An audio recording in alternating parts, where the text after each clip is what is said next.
מה קורה כשאין לי הצעות? מכירה את זה? חולף שבוע, שבועיים, חודש כבר, ואין שום הצעה. הטלפון שקט, האתרים, שום דבר, אין שום הצעה רלוונטית. ובשקט הזה, הסרט מתחיל לעבוד. רק אני נשארתי תקועה, אין מספיק בחורים נורמליים, נגמרו כל הבחורים בכלל. אין לי סיכוי להתחתן, זהו, שכחו אותי לגמרי.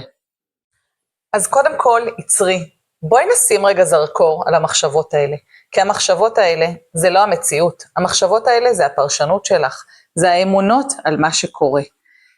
מה קורה לך כשאת חושבת על המחשבות האלה? את מרגישה מקובצת, את מרגישה מיואשת, את מרגישה לא טוב, זה סימן שאת נמצאת עמוק במעגל הדאגה.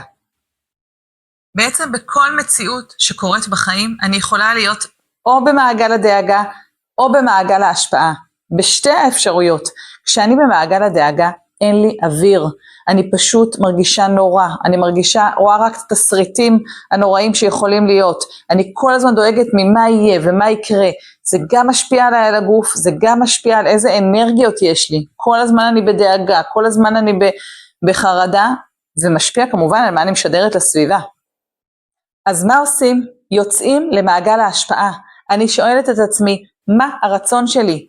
ומה אני כן יכולה לעשות בשבילו? נכון, לא על הכל יש לי שליטה, ואולי זה שאין לי הצעות עכשיו, זה לא בשליטתי, וזה לא באשמתי כמובן. מה אני כן יכולה לעשות? איזה דבר היום, דבר קטן אני יכולה לעשות, כדי לקדם את עצמי לשם, לרצון שלי?